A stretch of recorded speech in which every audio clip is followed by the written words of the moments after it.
Hi dears, welcome back to variety recipes. ഇന്ന് ഞാനൊരു evening സ്നാക്കിൻ്റെ റെസിപ്പിയാണ് നിങ്ങൾക്ക് ഷെയർ ചെയ്യാൻ പോകുന്നത്. നമുക്ക് വളരെ എളുപ്പത്തിൽ ഉണ്ടാക്കാൻ പറ്റിയൊരു സ്നാക്കാണിത്. നമ്മൾ പാൻകേക്ക് ഉണ്ടാക്കുന്നത് പോലെ തന്നെയാണ് ഇത് ഉണ്ടാക്കുന്നത്. ബാറ്റർ ഉണ്ടാക്കണം, പിന്നെ അതിൻ്റെ ഫില്ലിങ് ഉണ്ടാക്കണം. പിന്നെ ബാറ്ററും ഫില്ലിങ്ങും തീരുന്നത് വരെ നമ്മൾ പാനിൽ ഇത് ചുട്ടെടുത്തിട്ട് റോൾ ചെയ്തെടുക്കുന്ന ടൈപ്പാണിത്. അതായത് റോൾഡ് പാൻകേക്കാണ് ഞാൻ നിങ്ങൾക്ക് ഷെയർ ചെയ്യാൻ പോകുന്നത്. ഇത് നമ്മൾക്ക് ഇതുണ്ടാക്കി ഫ്രിഡ്ജിൽ സൂക്ഷിച്ചാൽ നമുക്ക് ആവശ്യമുള്ള സമയത്ത് മാത്രം ഇത് കട്ട് ചെയ്തെടുക്കാം. കുറച്ച് തണുത്തതിന് ശേഷം കട്ട് ചെയ്താൽ നമ്മൾക്കിത് വളരെ ഈസി ആയിട്ട് കട്ട് ചെയ്തെടുക്കാൻ പറ്റും. ഒരാൾക്ക് ഒരു പീസ് മതിയാകും. നമ്മളിത് ഫ്രിഡ്ജിൽ സൂക്ഷിക്കുകയാണെങ്കിൽ നമുക്ക് ഗസ്റ്റൊക്കെ വരുമ്പോൾ ഇതുപോലെ കട്ട് ചെയ്ത് അവർക്ക് കൊടുക്കാവുന്നതാണ്. നല്ലൊരു ഐറ്റമാണ്. ആദ്യം നമുക്കിതൊരു ബുദ്ധിമുട്ടായിട്ട് തോന്നുമെങ്കിലും പിന്നീട് നമുക്കിത് വളരെ ഈസി ആയിട്ട് ഉണ്ടാക്കിയെടുക്കാൻ പറ്റും. അപ്പോൾ നമുക്ക് വീഡിയോയിലേക്ക് പോകാം. മൈദ മാവാണ് നമുക്ക് വേണ്ടത്. ഞാനത് ഒരു 1.5 കപ്പ് മൈദ മാവ് ഞാനൊരു ബൗളിലേക്ക് ഇട്ടിട്ടുണ്ട്. ഇതിലേക്ക് ടേസ്റ്റിനുള്ള ഉപ്പും ചേർക്കുക, പിന്നെ 1 ടീസ്പൂൺ പഞ്ചസാരയും കൂടി ചേർക്കുക.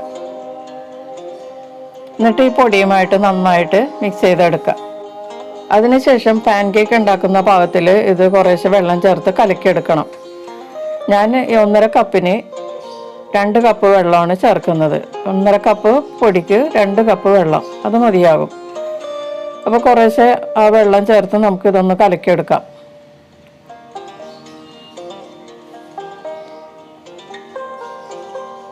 ഇപ്പോൾ ഒരു 1.5 കപ്പ് വെള്ളം ചേർത്തിട്ടുണ്ട്. അപ്പോൾ ഇത് കുറച്ചുകൂടി കട്ടിയാണ്. അപ്പോൾ നമുക്ക് കുറച്ചുകൂടി വെള്ളം ചേർക്കാം. ഞാൻ 1/2 കപ്പ് വെള്ളവും കൂടി ചേർക്കുന്നുണ്ട്. അപ്പോൾ മൊത്തം 1.5 കപ്പ് പൊടിക്ക് 2 കപ്പ് വെള്ളം ഞാനിപ്പോൾ ചേർത്തിട്ടുണ്ട്. അത് കറക്റ്റാണ്. ഇനി നമുക്കിതിലേക്ക് ഒരു മുട്ടയും കൂടി ചേർത്തിട്ട് മിക്സ് ചെയ്യാം.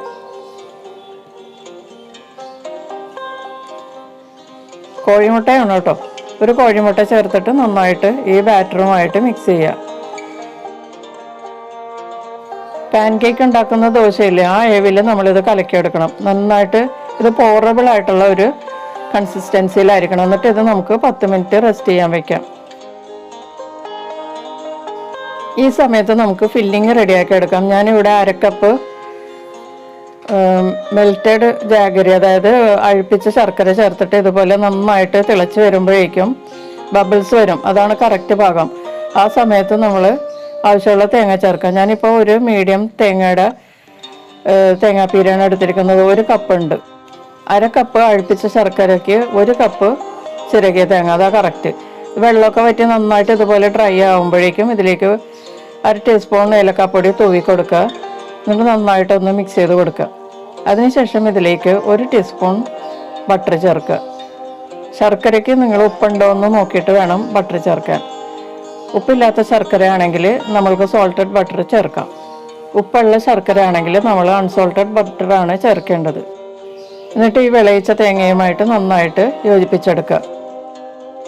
തേങ്ങ വിളയിച്ചതിൽ നെയ്യ് ചേർക്കുന്നതിന് പകരം ബട്ടർ ചേർത്താൽ വളരെ നല്ല ടേസ്റ്റാണ്. അപ്പോൾ നമ്മുടെ ഫില്ലിങ് റെഡിയായി നമുക്കിത് മാറ്റി വയ്ക്കാം. ഇനി നമുക്ക് ദോശ ചൂടാനുള്ള പാൻ ചൂടാക്കിയിട്ട് ഇതിലേക്ക് ഓരോ തവി ബാറ്റർ ഒഴിച്ചു കൊടുക്കുക. എന്നിട്ട് നന്നായിട്ട് നേരിയതായിട്ട് പരത്തിയെടുക്കുക.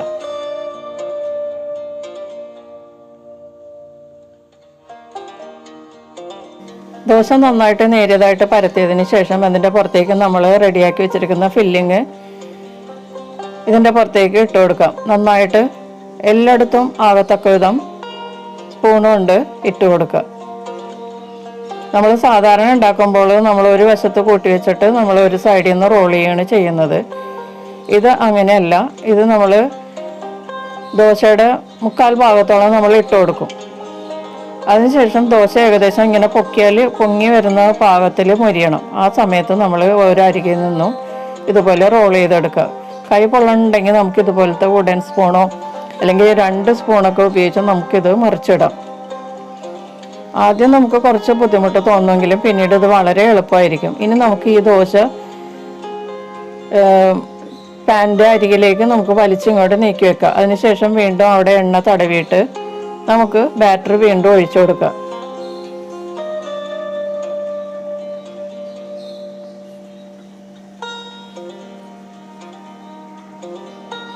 ബാറ്റർ ആദ്യം ഇട്ട് ദോശയോട് ചേർത്ത് തന്നെ ബാറ്റർ ഒഴിക്കുക. എന്നിട്ട് നന്നായിട്ടൊന്ന് പരത്തി കൊടുക്കുക.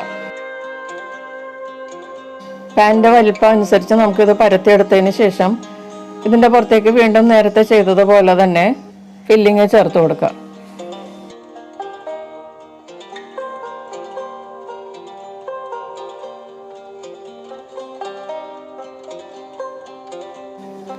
അതിനുശേഷം നമ്മൾ ഇത് നേരത്തെ ചെയ്തതുപോലെ തന്നെ റോൾ ചെയ്തെടുക്കുകയാണ് ചെയ്യണത്. നമ്മൾ ബാറ്ററും അതുപോലെ തന്നെ ഫില്ലിങ്ങും തീരുന്നത് വരെ നമ്മൾ ഈ പ്രോസസ്സ് റിപ്പീറ്റ് ചെയ്യും. ഇതുപോലെ ചുരുട്ടി എടുക്കുക, റോൾ ചെയ്ത് എടുക്കുക. നമുക്ക് കൈ പൊള്ളുന്നുണ്ടെങ്കിൽ സ്പൂണ് ഉപയോഗിക്കാവുന്നതാണ്. 2 സ്പൂണൊക്കെ ഉപയോഗിച്ച് നമുക്കിത് മറിച്ചിടാം. ഇതുപോലെ വീണ്ടും ബാറ്റർ ഒഴിച്ചു കൊടുത്ത് ദോശ പരത്തിയെടുക്കുക. നമ്മൾ നേരത്തെ ഉണ്ടാക്കിയ ദോശയുടെ അരികിലോട്ട് ചേർത്തിട്ട് വേണം അടുത്ത ബാറ്റർ ഒഴിച്ച് ദോശ ഇതുപോലെ പരത്തിയെടുക്കാൻ. അതിനുശേഷം വീണ്ടും നമ്മൾ ഫില്ലിങ് ഇട്ട് കൊടുക്കും. നേരത്തെ നമ്മൾ സ്പ്രെഡ് ചെയ്ത് ഇട്ടതുപോലെ ഇട്ട് കൊടുക്കുക. എന്നിട്ട് ഇത് വീണ്ടും റോൾ ചെയ്ത് ഫില്ലിങ് മുഴുവനും റോൾ ചെയ്യണ വരെ നമ്മൾ കൊണ്ടുവന്ന് വെക്കാം.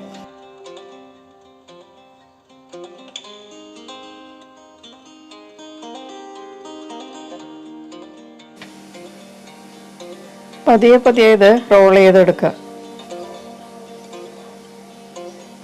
താഴെ ഭാഗം കുറച്ച് മൊരിയുന്നത് വരെ വെയിറ്റ് ചെയ്യണം. അപ്പം മീതെ ഭാഗം കുറച്ച് ചൂട് കുറയും. അപ്പോൾ നമുക്ക് കൈകൊണ്ട് ഇതുപോലെ റോൾ ചെയ്യാൻ എളുപ്പമായിരിക്കും. അല്ലെങ്കിൽ നമുക്ക് സ്പൂൺ വെച്ചും ഇത് ചെയ്യാം. നമ്മളുടെ ബാറ്ററും ഫില്ലിങ്ങും തീരുന്നത് വരെ നമ്മൾ ഈ പ്രോസസ്സ് റിപ്പീറ്റ് ചെയ്യുക. വളരെ എളുപ്പത്തിൽ ഉണ്ടാക്കാൻ പറ്റിയ ഒരു സ്നാക്കാണിത്. നമുക്ക് ആദ്യം കുറച്ച് ബുദ്ധിമുട്ട് തോന്നുമെങ്കിലും പിന്നീട് നമുക്കിത് വളരെ ഈസി ആയിട്ട് ഉണ്ടാക്കാൻ പറ്റും. കണ്ടില്ലേ, നമ്മളിപ്പോൾ എത്ര ഈസി ആയിട്ടാണ് ഉണ്ടാക്കിയത്. ഇതിപ്പോൾ ലാസ്റ്റ് ബാറ്ററാണ് ഞാനിപ്പോൾ ഒഴിച്ചു കൊടുക്കുന്നത്. ഇനി ഇതിൻ്റെ പുറത്തേക്ക് നമ്മൾക്ക് ബാക്കി വന്ന ആ ഫില്ലിങ്ങും കൂടി ഇട്ട് കൊടുക്കാം. അവസാനത്തെ ഫില്ലിംഗ് ആണ് കേട്ടോ ഇത്. ലാസ്റ്റാണ് തീർന്ന്, നമ്മുടെ ബാറ്ററും തീർന്ന്. ടേസ്റ്റ് ആയിട്ടുള്ള ഒരു സ്നാക്കാണിത്, വെറൈറ്റിയാണ്.